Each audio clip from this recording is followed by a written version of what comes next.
Hi, I'm Brett. I'm the Mensa mechanic. And today I'm going to talk about what, if anything, can you do if your home air conditioner goes out. Now, when you're dealing with your air conditioning system, there could be any number of things wrong with it. But the things I'm going to go over are some of the more common things that you as a homeowner, if you're semi-handy, might be able to tackle yourself and save yourself a lot of money. Plus, get your AC back up and running faster. If it's hot out when you need it, that's important. If it ends up you need Freon, most modern systems require a technician to be certified, have an EPA certification in order to be able to add Freon to your system. So you'll likely then have to call a professional in to add Freon. But there's some general things you can look at to give you a clue whether Freon is your issue. But if it's a motor, and there are 3 of them, if there's a motor that's not working, chances are you can solve that problem yourself. First, let me cover a little theory. The whole thing about air conditioning works on the same principle as this. Rubbing alcohol. We've all had a little bit of this applied to our skin at some point in our lives. Rub it on there. What does it feel like? It feels a little chilly, a little cold. Why is that? Now, this rubbing alcohol is a liquid, but it really, really wants to be a gas. And it will turn itself into a gas at the first opportunity. But there's a ticket price it has to pay, and that price is paid in heat. It has to collect a specific amount of heat in order to make that phase change. And everything in matter requires heat to make a phase change from a liquid to a gas. And there is a specific amount depending on what it is. So alcohol's specific amount of heat would be different than some other substance. But principle's the same. It's got to come up with a ticket price. Now, alcohol doesn't have a job. Where is it supposed to get the price? Well, it does what any enterprising entity would do. It steals it. Steals it from the surrounding area. In the case on your skin, it takes it from your skin. And by taking heat from your skin, it makes the skin feel cold. We sense that as cold. Same principle that Freon uses. Another little bit of theory is what I call the pervert equation. That's how I learned it in college. PV equals nRT. P, pressure, V, volume, pressure times volume, equals N, number of moles. What's a mole? It's a rodent that digs tunnels, but that's not important. R, which is a constant value. It's a constant that physicists like to come up with when they can't make equations quite work out. You know what? We'll make up a constant. Then it works out. That's R. T, temperature. In this particular case, V, volume, is constant. It's the amount of volume inside those tubes and coils that the Freon runs through. N, actually, the number of moles is a quantity. How much Freon is in the system. That's constant too, unless you're adding Freon or Freon is escaping somehow. That never changes. So N doesn't change. Volume doesn't change. R is a constant. It never changes. So in this refrigeration loop, we got 2 things changing, possibly. P, pressure. T, temperature. And they're both on different sides of the equal sign. Which means if pressure goes up, temperature goes up to keep things equal. Or if temperature goes up, pressure goes up, again, to keep things equal. So your home air conditioning system consists of mainly 4 major components. The first component is the thermostat. That's the component most everybody's familiar with. That's how you control the unit. Turn the heat on, turn the air conditioning on, set whatever temperature you're looking for. The second is called the condenser unit. Now, that's the part of the unit that sits outside the house.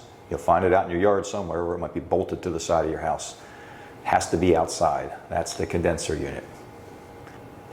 The third major component is called the evaporator unit. It resides inside the house.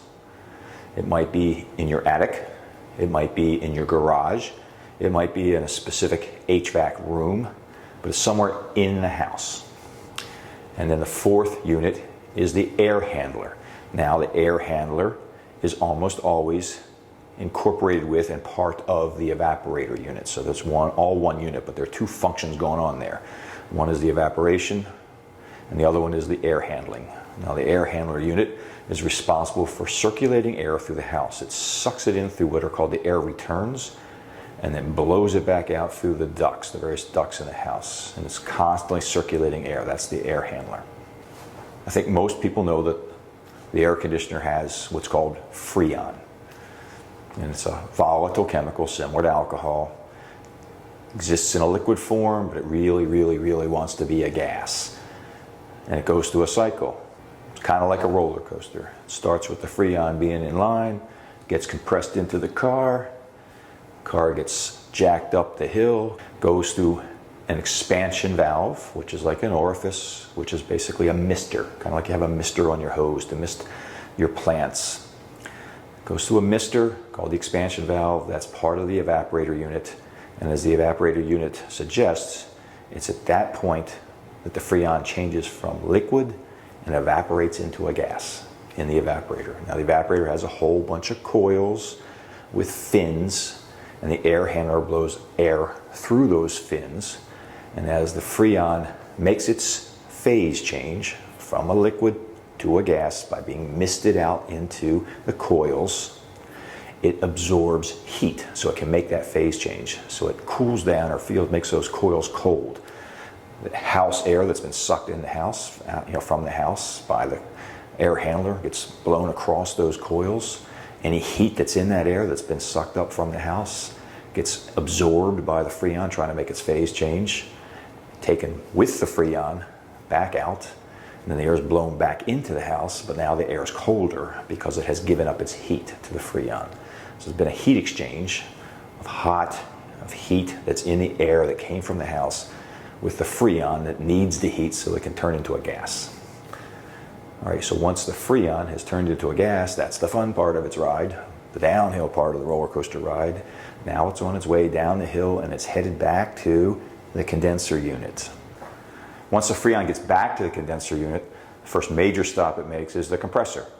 The compressor is going to compress it. Of course, if you increase pressure, right, pressure goes up, what else goes up? Temperature. So the Freon is going to get hotter. It's already carrying heat back that it stole from the house, from the air in the house. So it's already warm. Now it's going to be made even warmer by the compressor. And so after the compressor, it's going to go through a series of coils that is at the condenser unit. You got that fan blowing air up through, drawing air through those coils and up through the top of the condenser unit. By the way, if you want to know if you've got Freon in your system, one quick check you can do is hold your hand over that fan. Does that air feel warmer than the ambient air? Well, then it's doing a job. It's actually pulling heat out of the house. So there's probably Freon in your system. If it's the same temperature, might not be Freon in your system. It pulls heat out of the Freon, lowers the Freon's temperature. So during that process, it enters as a superheated compressed gas, and as it cools, it turns back into a liquid. Once it turns back into liquid, it starts the cycle all over again. In your air conditioning system, there are at least 3 motors. Number 1 motor, the compressor itself. That's a motor. Electric motor that turns the compressor and compresses the Freon. Second motor, same unit, the condenser unit outside the house, runs that fan on top of the condenser unit.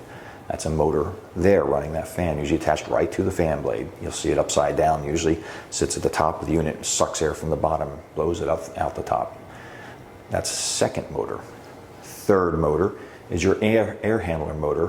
Wherever your air handler is, it's part of the evaporator unit. It's inside the house. That's the third motor. Any one of those 3 motors might be out. Those are AC synchronous electric motors. They have no brushes, almost nothing to fail. Unless something catastrophic happens, that motor will run forever, with one exception. This little part right here. This is called a starting capacitor. If a motor fails to run, it's almost always, at least if it's an AC synchronous electric motor, it's almost always this starting capacitor. What does a starting capacitor do? Well, without going into all the technical details, it gives the motor a little extra oomph as it starts up. It needs a little extra push to start. Once it gets rotating, it'll continue to rotate without this. But without this, it will never start. How does that sound? Well, if you were to turn on the air conditioner, you might hear that motor go just for a second and never turn. and then stop. It's almost always this part. And there are air conditioning contractors, sadly to say, that will come out, convince you need to buy a whole new system when a $20 part will fix it. If you suspect that your problem is your motor won't start, whichever of the 3 motors we're talking about, because of the starting capacitor, find the original starting capacitor, and there are 2 major things to look for. 3 maybe, but 2 major things. Number 1, its voltage rating. 110 VAC, volts AC. 220 VAC, volts AC. Look at that. Make sure you get a capacitor that's rated at that voltage or higher. This is an electrolytic capacitor. If you put too much voltage into an electrolytic capacitor, it becomes a firework. It actually explodes. I've seen it happen. So be careful that you order a capacitor that's rated at the right voltage. The second thing you want to look at is the microfarads. And it's like a mu sign, a Greek mu sign, like a little M, MFD, microfarads. That's what measures the capacity of this capacitor, how much energy it can hold. And it's in a range usually. This one's 450 to 540 microfarads. And so that's the other important specification. Those are the 2 electrical specifications that you want to look at. Its voltage rating and its microfarads, its actual capacitance. Can you use something with more or less microfarads? Yeah, maybe. I've done it. But try to find the one that actually matches. And start with the part number. If you can find the part number, then order the part number. Just type it into Amazon and you'll find a whole bunch of different capacitors. The third thing, less important but kind of important, is the form factor. Make sure the picture that you see on Amazon before you order it looks a lot like what you're holding in your hand or what you saw in the unit, or take a picture of it. Some of them look like a little oblong can. This one looks like a small little canister. They have different form factors. It's only 2 terminals. I mean, it might be multiple. This has 4 terminals, but just allows 4 wires to hook up to it. Just take a picture of the wires as they're hooked up currently. Hook them up the same way when you get the new unit. What is a capacitor? It's kind of like a battery. It stores energy.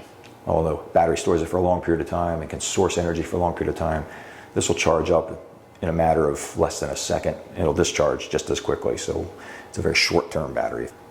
So before you replace a capacitor, make sure you turn power off to the unit. And make double sure you did that. It could be lethal voltages when you're messing with 220 volts, which is often what the system is being delivered. The motor may or may not be running on 220 volts, but don't take any chances.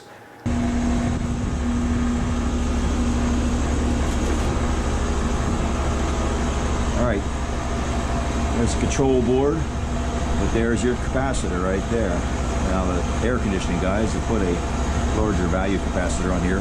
I told you the capacitor has 2 terminals. This has 3. That means it's really 2 capacitors inside of 1 container. Just look for the part number, voltage rating. Go find, you can find the same part number. See the voltage rating, 440 volts, 70 on one side, 70 microfarads, 5 microfarads on the other side. This is basically 2 capacitors inside of 1 unit. Part number's down here. There's the part number. Yeah, right here is a motor for a compressor. This is an air compressor. You see it has 2 starting capacitors. One inside these little cups that are mounted on the side of the motor. You take 1 or 2 bolts off, thing comes up, you replace the capacitor. And you put that back in there. They're fairly straightforward. All right, troubleshooting. How to figure out what's wrong. Well, first place to start, go look at the thermostat. Is the thermostat off? We have a Nest thermostat. Maybe you do too. If you have one of the newer thermostats that actually use the power that's being provided to them by the unit, and now they're off, it means they don't have power. So the unit's not providing power to them. If you can confirm that the house has power, but the thermostat doesn't, then the unit's not providing power to the thermostat. Why would that be? Well, one of the common things is the evaporator unit has a drip tray underneath of it. What's the purpose of that? Well, when you take air that's in the house that has water content, some humidity level, and you run it across cold coils, that water is going to condense. that's in the air, and drier air is going to be blown back into the house. So not only are you cooling your house, but you're also reducing the humidity in the house doing that. So the humidity that was in the air now is water, actual water that collects in the evaporator unit. And the evaporator unit funnels that water through a drain pipe, usually PVC pipe, which will drain down from the attic or wherever your evaporator unit is, and out through the house somewhere outside. And there'll be a constant drip of water. That becomes clogged, then the water starts backing up. It backs up and then overflows into that drip panel. The drip panel should always be dry. The only time water gets in is when the water is not flowing like it's supposed to outside the house. And it gets to a certain level and it trips a switch, and that switch just turns off the unit. So your whole AC unit is out, but it's out because your drip tray filled up. Go empty your drip tray and figure out why it's not flowing. Usually your line's clogged, you have to blow some water through it or something to get it unclogged. A simple fix. Next thing you might check for is turn the fan on. Just fan only. No heating, no cooling, just the fan. Do you hear the air handler kick on? Do you hear the air blowing through the house? If the air's blowing through the house, then you know that motor's working. Next thing you want to do is, if you have power at the thermostat, if you can actually command it to start cooling the house, and it's supposed to start cooling the house, go outside to the condenser unit. You've already confirmed that the motor in the air handler is working, so if that's working, then you have two more motors to check. They're both at the condenser unit. Number one, do you hear the compressor running? No. Might very well be a starting capacitor on the compressor. Or do you see that fan running that cools off the freon that's coming back? No. Well, could be a starting capacitor on that motor, or that motor may need to be replaced. Sometimes that motor just drives a fan. It may or may not have a starting capacitor. If it does not, then the motor probably needs to be replaced. If your compressor isn't running, then what you might want to do is let everything cool down a little bit, and then have somebody help you, and have them turn the unit on in the house while you watch what's going on in the compressor. And if you hear the compressor try to start, you hear a little and then nothing, then it's almost guaranteed the starting capacitor of the compressor. Hopefully some of the tips I've covered in here will help you. When it's hot out and your air conditioner stops working, you want to get that fixed pretty quickly. So hopefully some of these things will help you do just that, and save some money too. And if you do end up having to call a professional, having done some of these checks yourself before you call them will put you in a better position to know if what they're recommending to you makes any sense. So good luck and stay cool.